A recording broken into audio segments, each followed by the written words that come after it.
Start us off, Carter. Hey, yo, I'm Paulie Pigskin. Why don't you and your fellas grease me up and throw me around? Snap me, kick me through some goals. I'm just a bunch of leather who's looking for fun with some beefy guys. I Please, apologize. please, Start us off, please, Paulie Pigskin. please don't tell my family this is my life. Please, it's very important to me. They never know. This is just what I like to do. Yeah, I'm letting you run. The dog's off the leash, baby. Okay, I can't do the voice anymore. All right. Welcome back to Kevin and Carter Talk Quarterbacks. Woo, The woo. draft is just around the corner. Hopefully, if my timing is possibly right, which it might be, because I can pre-schedule when videos come out. The last one should have came out yesterday. This one comes out today, obviously, and then the next two come out the day after that, and then the day after that, and then it's draft day, baby. Oh man, this is a weird draft. Honestly, This is the most out of the loop I've been on a draft. Well, it's the most out of the loop I've been on a draft in a while in terms of like how confident I am in everyone's picks. Like there are like 7 dominoes that could fall that could literally change who's drafting in the top 10 almost completely. No, the top 10 draft picks are going to be very interesting, and it's like, especially with the amount of just everybody wants like 3 people, like Right. Bijan Robinson, very hot, is going to be a very hot pick. For your pretty much quarterback list teams, C.J. Stroud, Bryce Young. Although I heard Levis is getting up there, and Richardson's not as much of a talking point anymore. Yeah, he really ran out of steam after the combine. I'm really curious Like, why that would be. Yeah. Yeah. Like maybe he just didn't wow in his like meetings Pro with day, teams. yeah. I doubt that. There's no word there's never been word about him having like character problems. It feels like his lack of development is pure inexperience and a bad football team around him. Yeah, no, I think he's going to be one of those people that gets put to the test, and depending on I can almost certainly say he's going to get drafted, like guaranteed this season. But it's more on the lines of who he goes to is going to be more of an effect. Yeah, and there's 1 or 2 teams in this collection who I think it would very much behoove them to consider our physical freak of a quarterback. Yep, and one of them, in my opinion, is in this episode. I agree. All right, let's see if we're on the same page. All right, so I guess the best way to start this off is going, let's ride. Straight into a ditch, baby! Let's go! The Denver Broncos.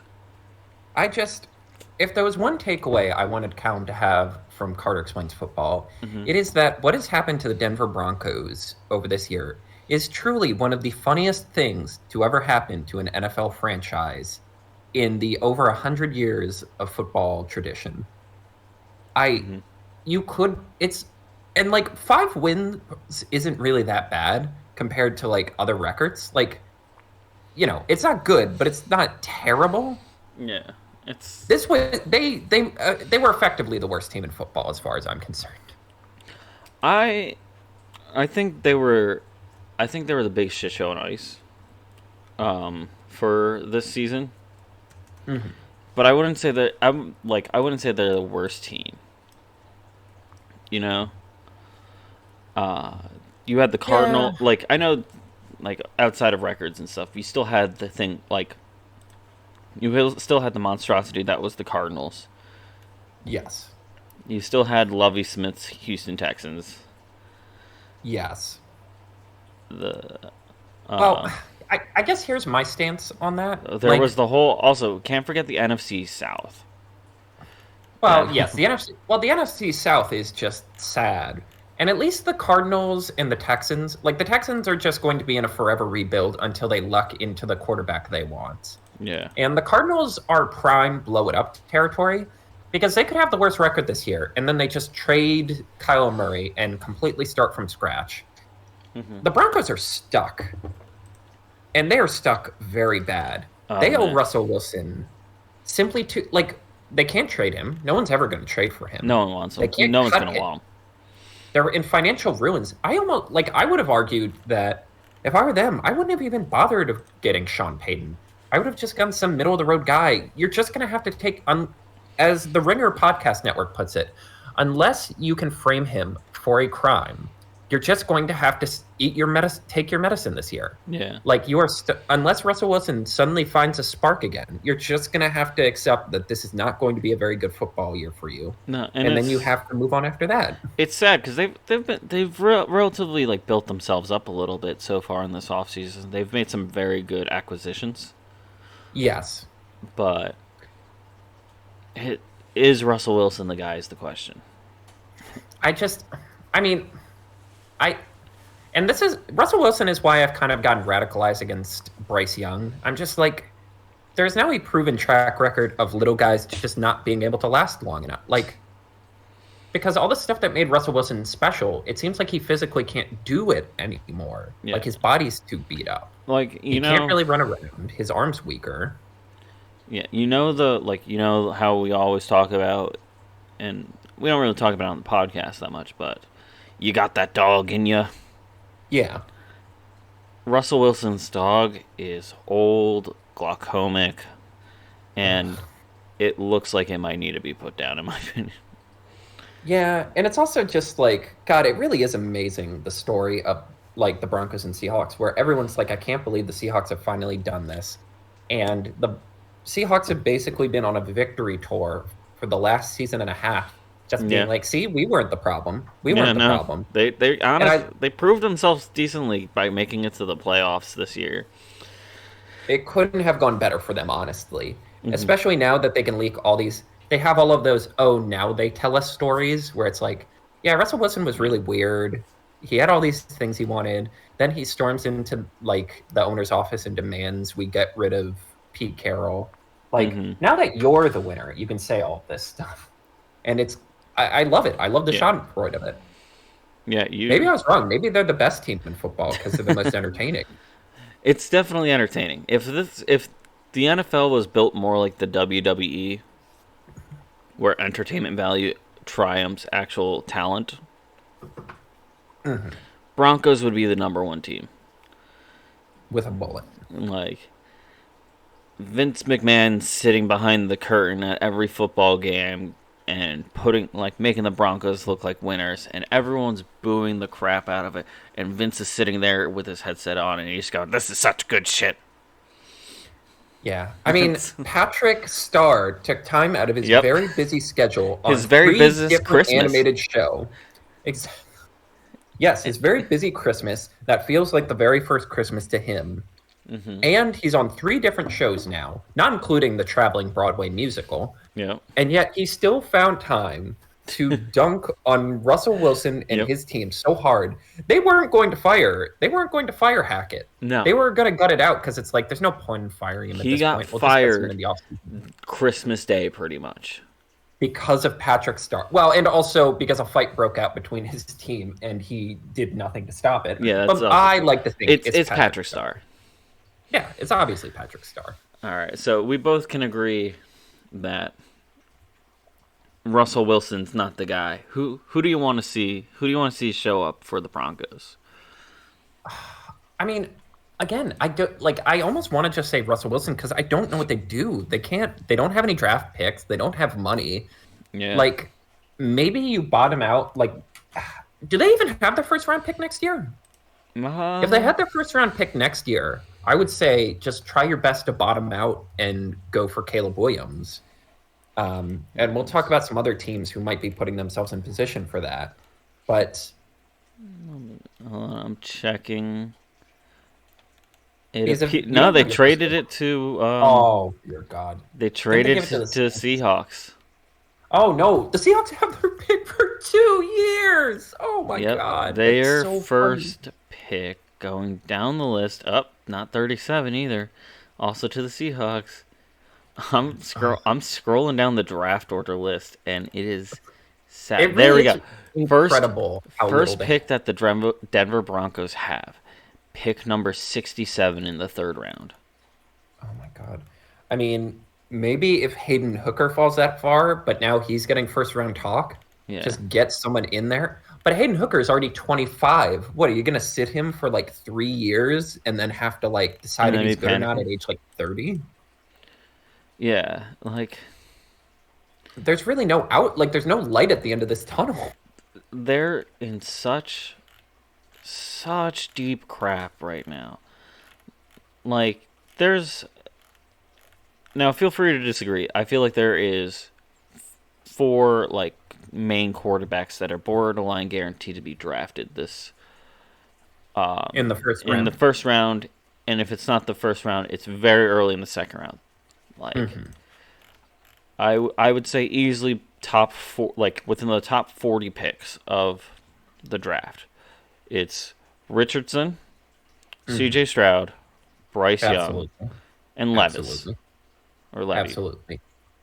And then like the only other one I would add to that is again Hayden Hooker, the Tennessee quarterback, who is the Heisman favorite before Yeah. tearing his ACL, is getting a lot of gas right now. But that I only roll my eyes because it's in the context of all of these teams could it just trade for Lamar Jackson and probably get better results. But yeah, that's who we're looking at. So that's those are guarantee picks basically. And the Broncos don't. Here, hold on. I'm gonna double check. Yeah, no. First, yeah, they have. Fortunately, they have the 67th and 68th pick, but their first pick is pick number 67. They're not gonna get so many people. Yeah, because like they have other problems beyond quarterback, and they're just not going to be able to address any of them. So again, you just have to kind of sit here until like the financial burden isn't bad enough that you can either trade him or cut him, and then just like Yeah. just figure it out from there. Like, and also here's my take on, like, you know how everyone does like mock drafts and stuff. If you're not doing it just for one specific team and you're doing it through like every team, you do the first round and then you're done. Right. So theoretically, the Broncos don't, like, if you're doing that, the Broncos don't even get a pick for like fantasy drafts basically. It's oh God, what a you know. Like again, this is why I'm suspect of any team who's like, we're just a quarterback away. We're just a quarterback away, because not a lot of really bad quarterbacks have gotten to be in the playoffs. Blake Bortles almost went to a Super Bowl. Trent Dilfer won a Super Bowl. Like, it turns out the Broncos needed a lot more than just a quarterback, and then the quarterback they got is a complete lemon. Yeah. And the fact that and honestly, it's kind of amazing, like, last year draft picks were being passed around like candy in terms of trades. Yeah, wheeling and now dealing left and right. Where it's like now DeAndre Hopkins might go for like a third. Ramsey went for like fourth. Like, people have learned their lesson. It turns out you really need to you should not fuck them picks, as the Rams would say. No, there was like D-Hop for a third round pick, in my opinion, is like, it's good for the team that's giving away their third round pick. I feel like he's worth way more than that. But the market's imploded. But the market's exactly. The market's imploded, and a lot of the teams that can use him more aren't going to want him. Like, aren't going to want him. It's more lines of like teams that could use a good, solid receiver or two. They have other problems more than just needing an extra receiver. Like, who's the main receiver for the Carolina Panthers right now? I'm completely blanking on who their second. Man, I'm completely blanking on who they traded or who's after DJ Moore. Exactly. No, that's the exact point that I'm trying to make, Carter. They had DJ Moore. They traded him to, in my opinion, going to be a big sleeper hit of a team this upcoming Oh, season, yeah. the Chicago Bears. But They're at least going to be competent, and especially because like now the NFC North is like the South, where it's like if you're just good enough, you can probably get into the playoffs. Speaking of which, the Lions, or sorry, the Detroit Lions. yep, Detroit Lions. What a team. So this is the one team because there have been a lot of teams who people have been like, oh, why don't they trade for Lamar? The Detroit Lions are the one team that I'm willing to excuse from this list because, again, this locks into my whole like I'm suspect of any team that's like, oh, if we only had a great quarterback. Like their love of Jared Goff is weird, but at the same time, it's understandable because it's like this team has been in like a ditch for decades. They just need to get on base. They just need to make the playoffs. And Jared Goff is the perfect guy to be like, okay, we are officially a playoff-worthy team. Now let's go get the quarterback. And because they have 2 picks in the first round, I actually think, well, one, if CJ Stroud's available, I think he'd be a great fit because he's very similar to Jared Goff in terms of like, he's like a better version of Jared Goff in terms of like methodical pocket passer who like, you know, you give him the weapons and he'll like dice apart an offense or defense. But I think he's more competent and he's younger. Yeah, but a sleeper pick. He's younger. Also, he's just got a very chill attitude to him, too, which I feel like is very important with quarterbacks. You gotta be level-headed. Yeah, I am getting tired of the CJ Stroud slander because he's kind of falling in draft boards because people are like, yeah, well, he doesn't improvise in the pocket or this or that. There's some weird story that's circulating about like how he behaved at Manning camp, and people are like, this is completely made up. Why is someone spreading this? And I'm just like, guys, don't overthink it. You did the exact same thing with Justin Herbert, where you're like, well, yeah, he's a great passer, but what else can he do? And it's like, yeah, it turns out just being a great passer can sometimes get the job done. It can get you some W's. Yeah. And yeah, for me, this is a clear one where it's like, keep Jared Goff for one more year, get into the playoffs, prove you are a playoff caliber team, and then swap in either CJ Stroud or Anthony Richardson, who I think like would also be a good fit because like you know it would greatly increase your ceiling and you have enough talent to elevate him and get him to where he needs to be fast. You talked about him a little bit earlier. Honestly, if my guess, and it's a little wild cardy, like because I don't think because their first pick is number 6, and I'm still not sold that I think CJ Stroud, Bryce Young, and Richardson are all going to be taken before that. Right. So I think they might go either Levis or Hooker. Yeah. Honestly, like playing pretty conservative because they're Detroit's pick number 6. Arizona Cardinals aren't going to take another quarterback. Despite I think that they should, they're not going to. Well, they're going to wait till next year because they know they're going to have the first overall pick. Well, they'll hopefully have the first overall pick. I feel like we underrated how disastrous a franchise that is. Yeah. They literally failed the player like evaluation test. Yes. Their general manager got arrested for like domestic violence, and then like he fled to Thailand. Their coach just was like, "I'm going off to Thailand." It's like, what? Yeah, what a shit show. And the whole thing where they drafted Josh Rosen, and then they're like, he's our quarterback. Draft Kyler Murray the next year. Literally, a calendar year had not even passed, and they were like threw out one quarterback. But yeah, I actually think Hayden Hooker would be a good fit for Detroit because again, you have the weapons. Get a guy who's like, you know, a guy with a cannon arm, who's big and can just sling the ball around the field and get it to the guys you need. The only thing that worries me about Detroit is I think losing Jamal Williams is a very underrated. That's a hard hit, but they also picked up David Montgomery. Yes. That's the trade-off, though. But you lose a bit of your like personality. Yeah, they definitely lost for I guess I would say an Eagles equivalent of that, like losing Jamal Williams is like losing somebody like Darius Slay. Where it's like he's not like he's not like the guy, like the face of the team. He's not like the Jason Kelsey or the what's it called, the Jalen Hurts. But he's like everyone loves him.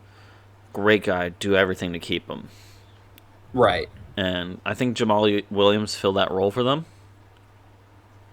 Like he was the unofficial like face of the team.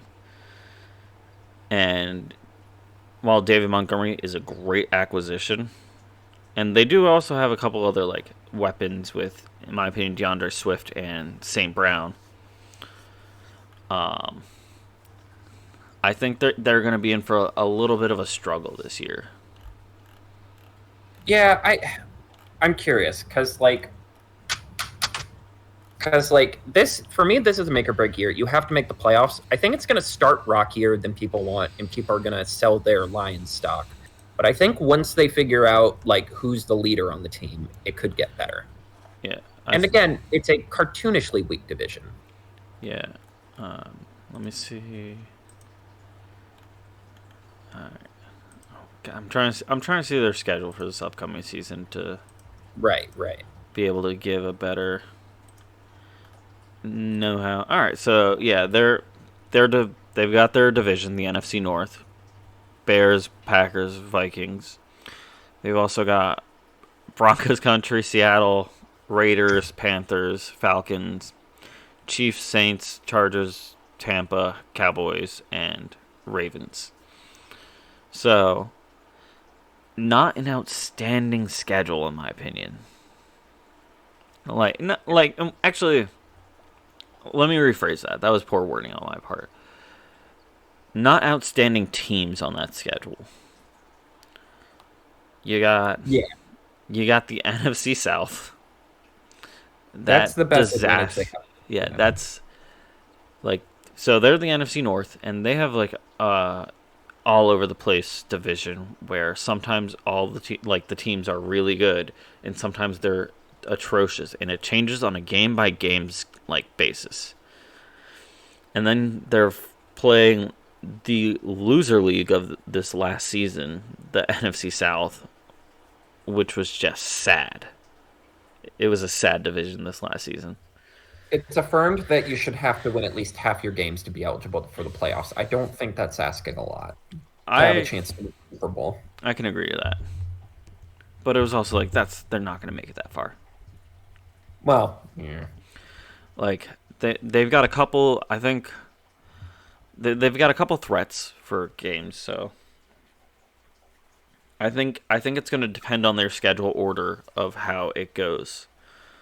If they have those weaker teams in the mid to late part of the season, I think they're going to end on a high note. But I think if they have the harder teams towards the end of the season, like where it's like everybody's playing for those playoff guarantees and stuff, kind of like this last year, I think that's when things are going to get muddled for them. Yeah, I could see, well, because they're still a young team. I can see them getting like cold feet at the 11th hour. Mm-hmm. Whereas last year they actually ended very, very hot. They did end hot. And what were you going to say? I said they ended hot, but they got out. They kind of got out gamed and out schemed. They just ran out of time. But they did bless us with getting rid of the Packers. Team I particularly do not like, the Green Bay Packers. Who's next? They're next. Let's just go into it. Yeah, I mean, let's go into the cheeseheads. The solution was very obvious. You should have gotten rid of Aaron Rodgers after his first MVP. You should have just said, I don't care if he was an MVP. Brett Favre got us to the NFC champion, got us to 13-3 in his last year with us, and we still let him go. But instead, you dragged it out and created more problems. And now you're stuck in this weird shell game with the New York Jets, where they don't want to give up their first-round pick, but you're not going to trade him for a first-round pick, but you also can't keep him. It would be I would respect the hell if they kept him and then just started Jordan Love anyway. But then it's like, that's $60 million that could have went everywhere else. That's just sitting on the bench, causing problems for you. No, I think this season, the Packers are I think they want to start Jordan Love, and in my opinion, he's the guy. You got to put him in. Put Jordan Love in quarterback. Give him a very strong offensive line. Use that first couple of picks in the draft to like just really tighten it down. And then the Packers are going to be a huge threat. Granted, I also thought this before they started losing people. Right. I will say it would be so funny after all of the whinging Aaron Rodgers did about them not drafting first round wide receivers if they turned around and drafted either a tight end or a wide receiver. Oh, man. But here's the thing, you can justify it because like the whole point of having someone like Aaron Rodgers is he could elevate like B-level wide receivers.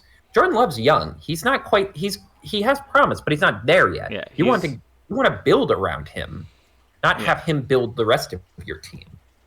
I can agree. It would also just be very funny. Yeah, no, I think it'd just be a very cheeky thing to do. Yeah, no, I think they should absolutely start Jordan Love. And like when the Eagles played the Packers this last season, Aaron Rodgers was in. I didn't even care. It's like, all right, easy game. When they threw Jordan Love in, that's when the Packers became a threat. Like from my If for no other reason, he still wants to play. Like that entire season, Aaron Rodgers just didn't seem like he wanted to play. And Rodgers going to the Jets. I think we'll get there. I think Packers are going. We'll talk about the Jets in the next episode, in 2 episodes. But I think the Packers are asking way too much for him because they don't want to double down on a mistake. Or it's more like, they don't want to admit they made a mistake. And the Jets are like, easy there, Skipper. Like, we know who he is. He's a man who his first interview after his retreat in his interview was on the Pat McAfee show. He kept referring to it as when I was in the darkness. Which is hilarious because he apparently only lasted 2 days in there. Yeah. If combine rumors are to be believed. Yeah, but just that terminology that he used of when I was in the darkness is some LARPing stuff right there. It really is like, and surely you saw inklings of this before. Like there were signs Kyrie Irving was off the deep end before a global pandemic happened. Yeah. There had to have been signs before a global pandemic that Aaron Rodgers was just like this. How in God's name did the Packers do this twice? 2 different times they had a Hall of Fame level quarterback who was out to sea and needed to go so they could build the future of their franchise, and they just waited a little too damn long and made a big mess. How do you do this twice? How do you not have how do you not build after the Brett Favre fiasco where he came back and you had to trade him to the Jets, fittingly enough, how do you not just go, okay, so we didn't handle that the best. Let's build an infrastructure, have a system in place, like a franchise-wide mandate on how to handle this if it ever happens again. I know you don't expect to get 2 nickels for how many times this has happened, but better to be prepared than not. Mm-hmm. And that's just part of the reason why I think he shouldn't. Old man Rodgers shouldn't be on the starting force of the team anymore. It's just you fucked her. You had a chance to get out of it before he won the 2 MVPs, and you had a chance after he won the first MVP and he blew it in the playoffs. And you had a chance when he barely won the second MVP. The second one makes me so angry. He should not have won that. How do you not give it to Cooper Kupp for being one of 3 guys to win the Triple Crown in wide receiving, catches, yards, and touchdowns? Yeah. And instead you give it to the guy who didn't lead the league in touchdowns or passing yards or completion percentage. Literally the only stat he led in was he had the least amount of interceptions in a year where everyone was throwing 10 plus interceptions because that's just kind of how the league's going. Yeah. Nah. Nonsense. The nonsense and haberdash. Which I assume is a Wisconsin staple food. Nope, I'm pretty sure haberdashery is a men's accessory store. Uh, but yeah, no. Packers, if you're listening to this for some odd reason, take take Jordan Love and build around him. Please. You lost. I would say you lost Lazard, who was a big Aaron Rodgers guy. So who's Rodgers gonna throw it to? You build around Jordan Love, give him a couple people that will help him make him look great. Call it a day. Yeah, please. Just I can't with him anymore. I can't do another year of this with you guys. Please. Just for the mental health of the NFC North. For all of us, just end this charade. Yeah. For Carter, who's who's a fan of a team from the AFC. Yes. Like, I don't... Honestly, you'd be doing me a favor to bring him to my division. Mm-hmm. Like, compared to some of the other options that could happen, I would consider this a sincere personal favor to the shareholders in Packers stock. All right. Now, this is an interesting one. Mm-hmm. The Houston Texans, the 3-13-1 Houston Texans, needed to one final game last season to lock up the number 1 overall pick. And they win it. Lovie Smith says, "Oh, I saw a report that you guys are going to let me go no matter how this game goes. So I'm going to go out like a complete Chad." And went for it on 4th and 27 and then went for 2. What a power move. Honestly, one of the greatest things anyone has ever done in the head coaching profession.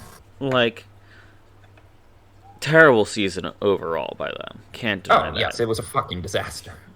But the big dick energy of pulling out the last second win of the last game of the season and most likely his coaching career. Won't deny that. Yeah. He's never going to head coach a team again. No. But the energy behind that win, like, it's kind of like, in my opinion, of the Detroit Lions winning, where it's like, you know what, screw this, we're not winning, he's like, I'm getting fired at the end of the day, we're not making the playoffs. Let's go out on top like Rat Kings. We are going to scurry. Squeak, squeak. It is the exact polar opposite of toxic masculinity. Like, this is what you point to and you're like, this is what a man in America should be. Integrity, honor, big dick energy, and a natural hatred for billionaires who are above him. This is the post of this is the reply post to somebody going like, oh, this is what an alpha male actually is. And then this is the reply post to going, no, this is an alpha male move, you simp. Bingo. But also, it does raise an interesting question of what the fuck are the Houston Texans going to do? I said it before the season was even 100% over. Build around CJ Stroud. The Texans don't have a lot going for them right now. Mm-hmm. Like, they got a couple decent names, but overall they don't really have a crazy amount. You had an atrocious year. You're still the newest team on the docket. Yeah. It is kind of insane. They've made the playoffs a grand total of 2 times in their 20-year history. Yeah, that's also kind of impressive. But you've got the ability to now build around a team. And CJ Stroud, in my opinion, is the guy to build around. Yes. So there's been a lot of scuttlebutt about this. So to start, like, there is some words that they aren't really into anyone other than Bryce Young. The word on the street is they are Bryce Young or bust. But apparently, the Carolina Panthers are now looking at... I was going to say, I think the Panthers are going to take Bryce Young. Which, Panthers, please, please, please don't. Like, you know, like, if the Detroit Lions wanted to get Bryce Young, I would understand it in the sense of, like, if you really think this team could compete for a Super Bowl within the next 4 years, go for it.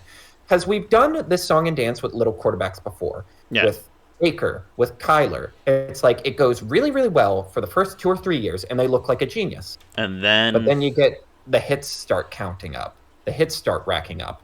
Then you try to run out of bounds, and you get hit one too many times, and suddenly your shoulder doesn't quite work right anymore. And then all of it falls apart. You are a team in desperate need. Like, because here's the thing, you're probably not going to win many more games after this. You have so little talent on your roster. yeah, Like, there's Texans you need a have quarterback next who's to going nobody. to be here. Yeah, and I think It's CJ Stroud, I think, is the guy because he's got a very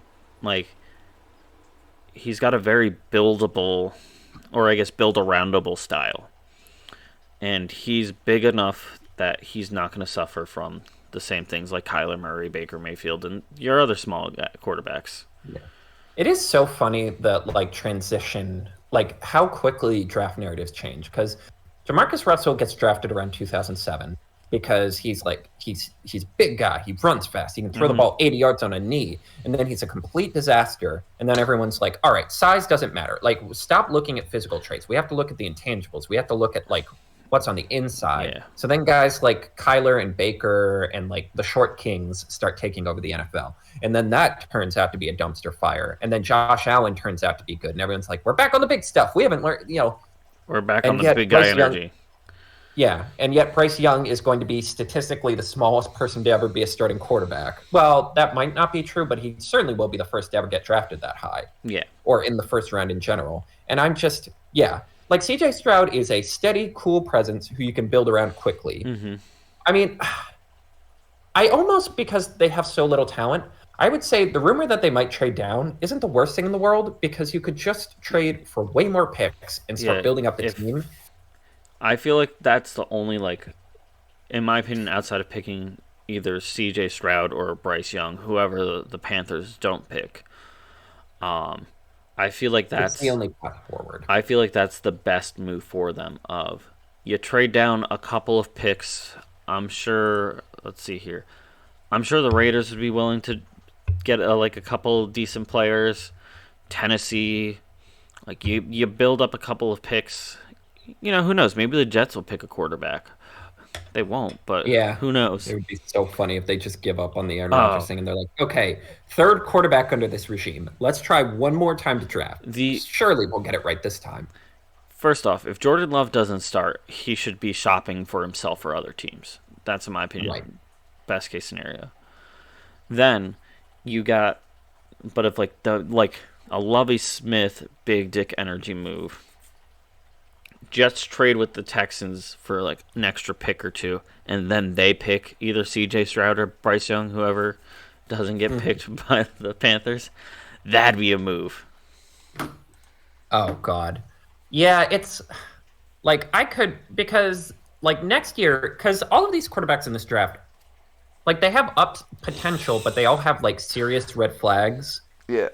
Next year is the Caleb Williams draft, and he is but no, for real. This guy might actually be the next Patrick Mahomes. He's going to be the first pick, in my opinion. It's pretty much locked in, barring a truly calamitous season by him. Yeah. He's got the same rubbery arm and improvisational skills. But again, you tried to tank for a player. You've tried to tank for players multiple times now, and it doesn't work. No. And also, you can't. At some point, you just can't sell fans on going out with Davis Mills for the third straight season.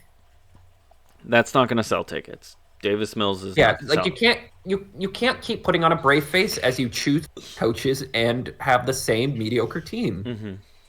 We were talking before this started, and it really is amazing. The Deshaun Watson thing kind of obfuscated how fucked up and weird a franchise the Texans are. Oh yeah, where it's people just forget that their former owner McNair made a comment during the Colin Kaepernick controversy where he's like, we can't have the inmates running the asylum. Yep. Which is the most casually racist thing an NFL owner had probably said in at least 50 years. To the public enough. Let's not rule out Jerry Jones. Let's not rule out Jerry Jones. Certainly. Just on mic, things you've been caught saying. They had some kind of weird pastor guy who had become super influential in the locker room. And all the players are who is this guy? Why does he talk so much with the owner? What are his qualifications? Like there's all the like they didn't do that great on some of those like locker room grade things. Like they have been trying to draft or they've been trying to get I believe Josh McCown as their head coach for like 3 straight years. And then people are like, this is bull crap.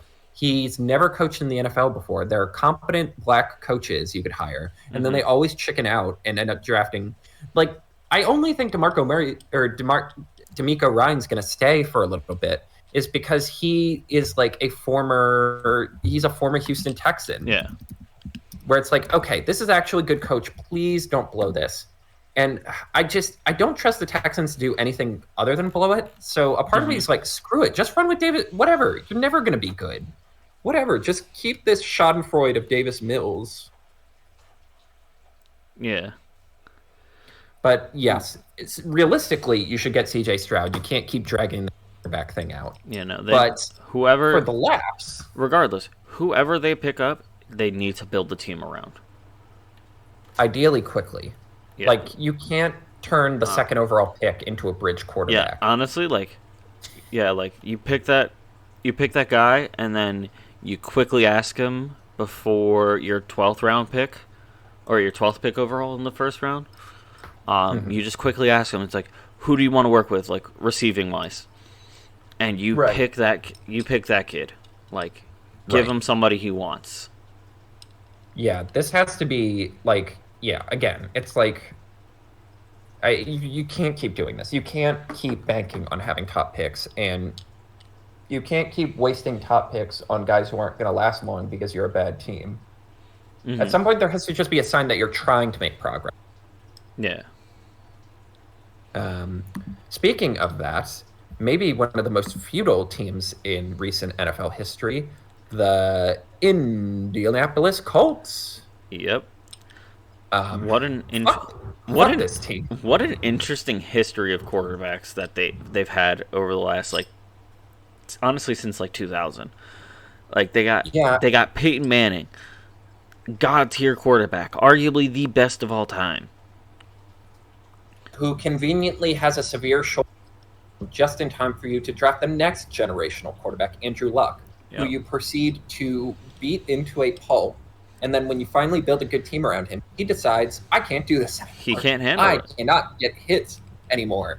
And I don't blame him, because those Colts teams he was on, if he wasn't on them, they would have been very bad. Yeah, no, he's one of those guys lost my mind that would have, like, I feel like legitimately bad for. Like, there's the people that have to retire early due to like injuries, and it's just like this is a career ender. This isn't happening. And then you have your like Tom Brady's or Big Ben's, your people that are just like, you know what, I'm gonna overstay my welcome severely. Peyton Manning did it right, by the way.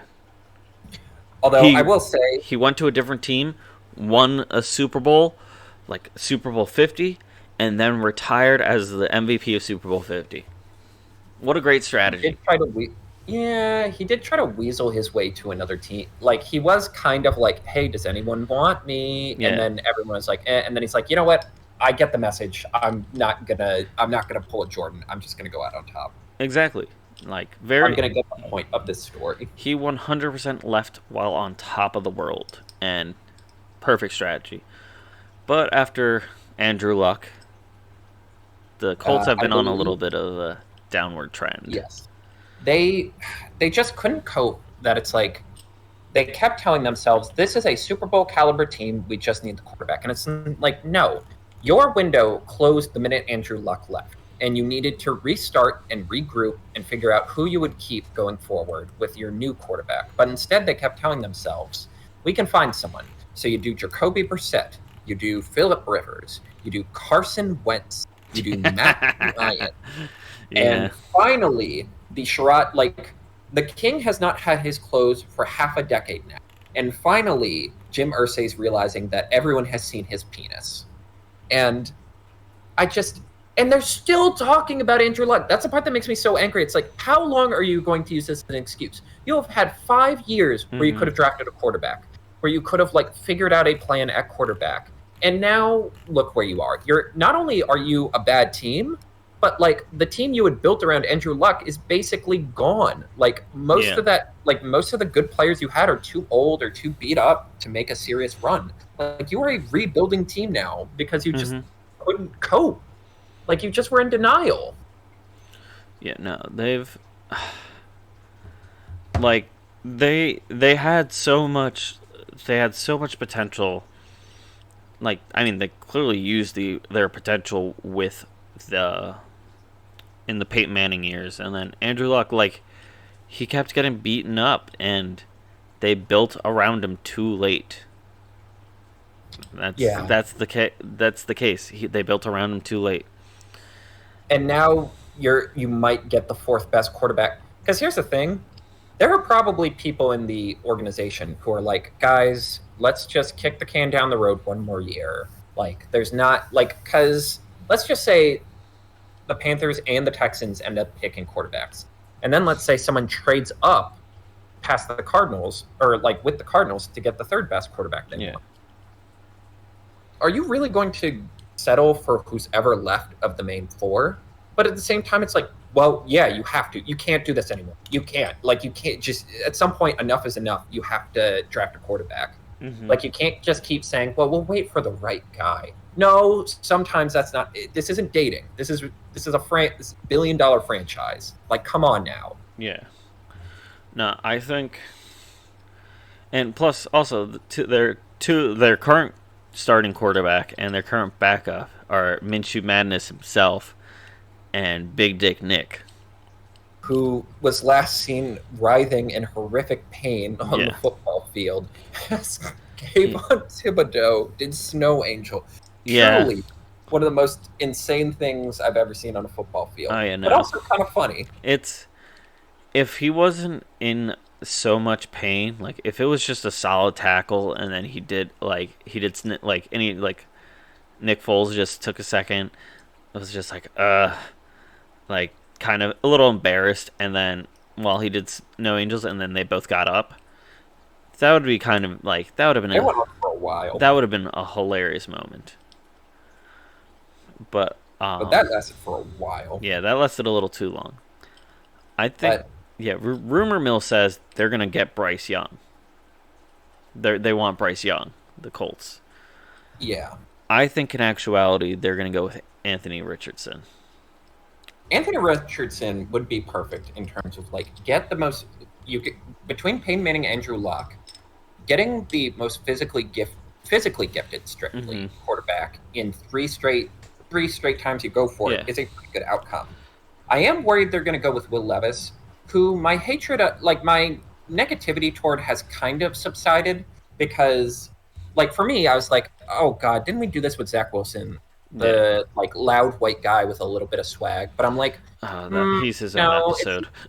Yeah, it seems like his teammates like him way more. It seems like people have talked that it seems like he has way more of a work ethic, and like there aren't as many red flags. But that seems like a very Colts pick in terms of Jim Irsay being like a beer like swirling like yeah kind of guy. But yes, the smart pick would be Richardson, especially because this is going to be a multi-year rebuild, and you just got to take the time to develop him. Yeah, develop him a little bit, and they've got some solid teammates to like on the offense to work with for like receiving lines. They got Jonathan Taylor. They got Pittman Jr. They also picked up as Isaiah McKenzie. You might remember from Bills fan. What his nickname was. Man, that guy's gone through a roller coaster of emotions with the Bills. Yeah. Well, I mean, he got let go for a reason. Yeah, I would say it's like a moderate rebuild where it's like this isn't like Josh Allen with the Bills where you were like throwing him to they desperately didn't want to play him and then they were forced to and he got fed to the wolves. Like they have enough talent that he's not going to be drowning out there. No, you'll be able to at least be like, okay, can he run with these guys? He's not going to get Andrew locked. He's got hands. Yeah. It'll be like, you'll be able to evaluate quickly, like, okay, can this guy hang in an NFL? And then we just gotta like polish his like abilities. Yeah, I think kind of in opposite to like C.J. Stroud or whoever the Texans get, they need to build around that person. I think, regardless of who starts, Nick Foles and Gardner Minshew, both decent quarterbacks. Nick Foles, quarterback winner, also Super Bowl winner. Again, I just learned how to talk right now. On a Super Bowl. Yeah.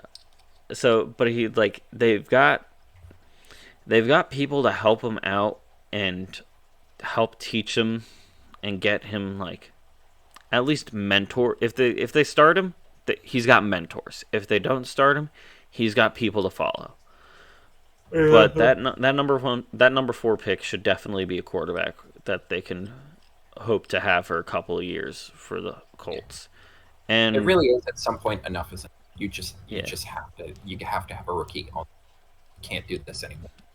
And I'd rather if I was an NFL team, I'd rather have like an early pick for quality quarterback that I might not be like it's like, all right, this kid needs a little work, but I'm going to use my pick now as opposed to possibly drop down to especially with this draft class, the people need quarterbacks. And it's like I'd rather sit on him with his rookie contract for like a year and let him build chemistry with the team before I send him out the following year, as opposed to like dropping down and dropping in quality significantly. Agreed. And it's honestly a pretty young team too. Like a lot of the players aren't super old. Right. So yeah. Speaking of a young hot team, yes, we've inexplicably did 3 straight AFC South teams, and we're gonna wrap up this with the Jacksonville Jaguars. Let's go, Bortles. You know what? I'm gonna be honest. I was getting ready to declare fraud watch on the Jaguars in that playoff game, where I think I said it in the chat where I'm like, okay, guys, I know Trevor Lawrence has a pedigree and like everyone's like, he's the next John Elway, Peyton Manning, Andrew Luck, like inheritor of the title. But like, come on, what does he do that's better than everyone else? What's his, like, is he just an A- and everything? Well, that he has a more distinct look than Andrew Luck. I will say that. Mm-hmm. And then he goes and rallies the troops, and you are just like, oh, this guy is just a master tactician. He really is like good at everything a quarterback needs to do. Yeah. And like, yeah, the guys rally around him. Like he is a good leader. Mm-hmm. And suddenly the Jaguars, and he loves the Waffle House, and he loves that those what do you even call that? Thunderdomes, the Thunderdomes of the breakfast world. Mm-hmm. No. Yeah, I don't have too much sophisticated to say other than like the Jaguars good ?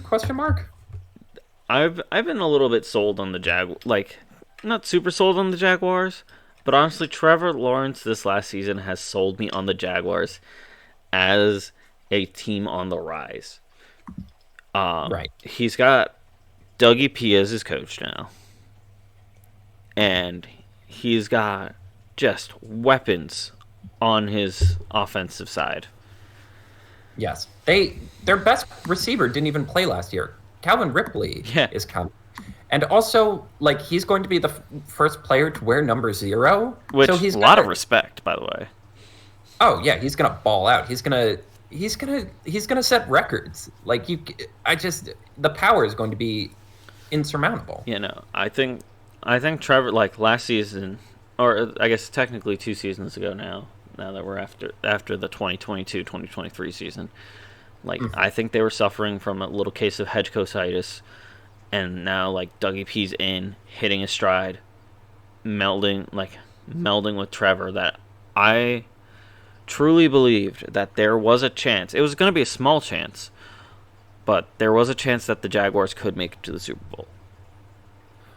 I'm going to be honest, they really should have won that game. Like, they had the Chiefs where they wanted them, and then it just kind of became young. Yeah, it was a young team going up against a repeat Super Bowl team, which happened. It happens. I think Wouldn't say they got outclassed. Like sometimes, like you watch a game, you get outclassed. That's just how it happens. I wouldn't say they got outclassed. I would say they got outnerved. Yeah. You got I don't think they're that behind as a team, honestly. no. You got arguably the biggest amount of chemistry, and we'll talk about this in the next episode. You got Patrick Mahomes and Travis Kelce. What a Right. stupid amount of chemistry that the two of them have combined. And they're both phenomenal players, so that's a huge threat. So if I think if they went on a different path through playoffs, like if I think they would have beaten the Bills. I'm going to be honest. Like, with how well they were playing in the Yeah. playoffs and how weak the Bills were in the playoffs, I think it would have been an upset. I think Plus, the Bills have always played weird against the Jaguars. I think there would have been a very like a little bit closer games, but I think Jaguars would have had better chances if they finished in a higher seed where they're not Oh. facing the Chiefs like second round. Yeah. And they're just, like, I will say, they're also just fun. Like, it's the kind of energy the franchise needs. They need to be fun. Mm-hmm. Like, that fourth down play to Travis Etienne against the Chargers, where they Baller. had, like, 3 running backs. Yeah, that's just, like, again, like, if the new NFL is, like, offensive like gurus coming up with crazy shit all the time, Yeah. like, then Dougie Pete's got them in a good place because I that ruled. And I love Travis Etienne. Honestly, for me, he is what I wanted Reggie Bush to be, but Reggie Bush just Yeah. didn't, like, never got the ball enough. I'm So he was used as like a gadget player, Yeah. whereas Travis Etienne's getting the ball 20 he's to getting 30 the ball times. and he's making tracks with the ball. Absolutely. Yeah, they got ETN. They got they got Ridley. They got Agnew. They are like in my opinion they're just missing they have Christian Kirk. Can't forget him. Yes. He was a Quietly baller this last season. Yeah, people clowned on him because he got so much money. It's like, yeah, but he's good. Yeah, like, no. maybe got a little overpaid. But at the end of the day, when you're the Jaguars and you like legitimacy, yeah, you pay I E think plus people a little excessively. I think they overpaid like at the first point of the deal overpaid, but I think he's clearly earning his deal more and more. Absolutely. And then I think they just need to get like a solid extra tight end, like someone real good. And they kind of have a couple like unrestricted free agent ones. Yeah. Engram, I think, who does have a franchise tag. But I think you get a good deal with Engram again,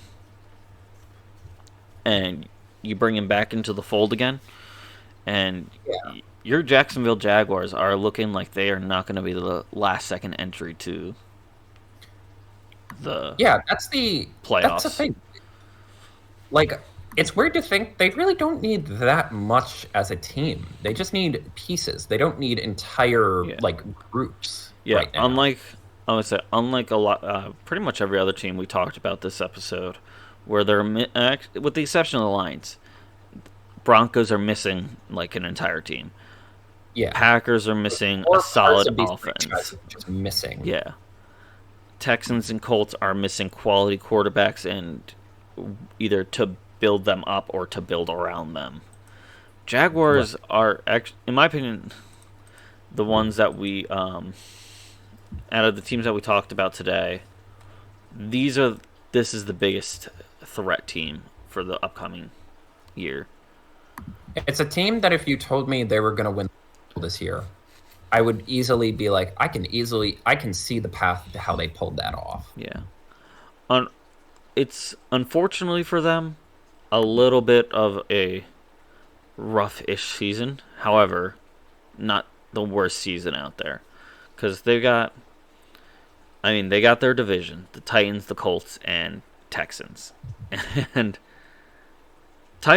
those are all real 50-50 teams, Right. of how good they can be, and that quality of teams is going to be determined by the draft.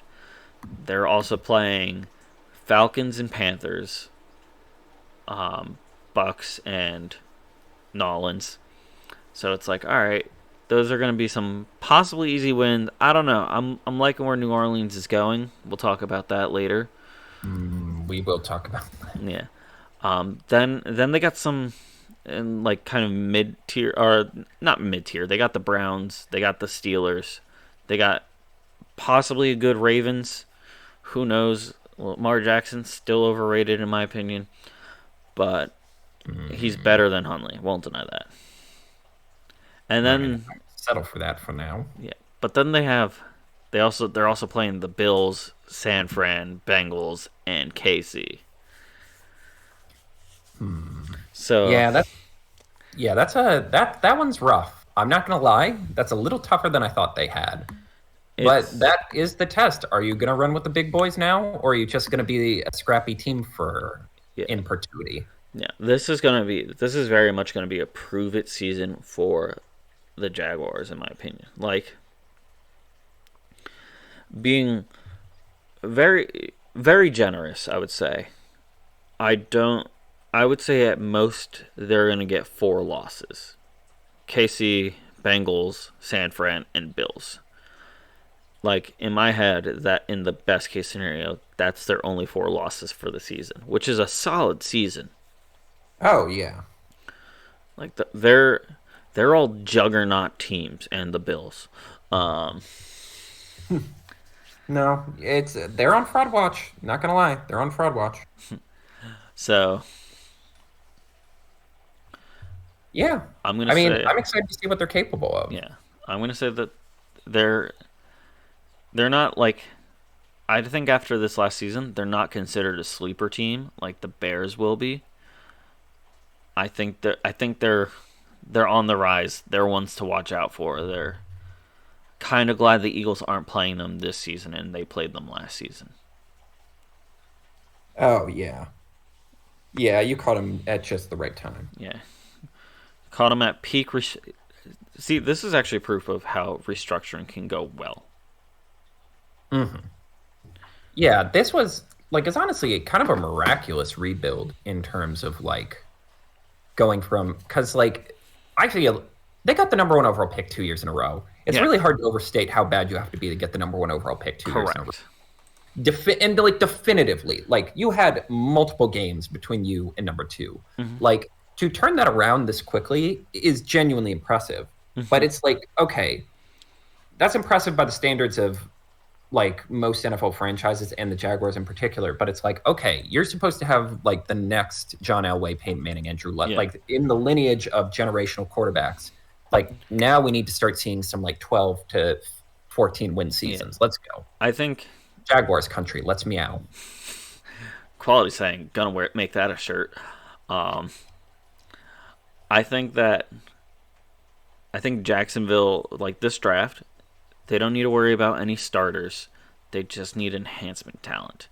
And I think that Trevor Lawrence is capable of pulling what Jalen Hurts did this last season, where just become like he clearly proves he's the guy, and he kind of did that last season. But I think this is if they get some enhancement talent, this is going to be the season where we'll be talking about this point next year. You hear Trevor Lawrence got the biggest salary of any quarterback. I think that's going to be. I think that has potential to be talk this time next year. Yeah. Oh God, I haven't even thought about that. Like, because the Lamar Jackson, because so much of contracting is both what they think you can do and your pedigree, and Trevor Lawrence's pedigree coming in was way higher than Lamar was popular, but there was the NFL brass was questioning him. He got drafted 32nd. Trevor Lawrence might act if anyone's going to get the full guarantee, it's a Trevor, assuming he follows this path continually. Yeah. If he continues to improve and they use their first round pick at number 24 for just enhancement talent, maybe get a quality tight end or two if their free agent ones are a little bit iffy. and but they also don't need to worry about getting like that first tight end. Like they can, like those early teams that didn't trade for that earned those spots that they didn't trade for it. They need those picks desperately. Texans, Cardinals, Colts, Vegas, Falcons. They need those early picks. Jaguars can play. They can be like, we'll give you 24 and a second round next year. Give us somebody kind of decent. Agreed. And with that, catch us next time, which is going to be tomorrow, where we're going to talk about the Chiefs, the Raiders, Chargers, Rams, Dolphins, Vikings, Patriots, and Saints. Send us home, Carter. Be a contentious one. Patty Pigskin here again. Sorry. Send us home, Patty Pigskin. My wife took the kids away. She found out about the pigskin thing. So if you don't see me around, it's been real, folks. Oh, Jesus Christ. Oh my God. That was gross, and I didn't even end the episode yet. All right, catch us next time, where we deal with the consequences of Carter's actions. No.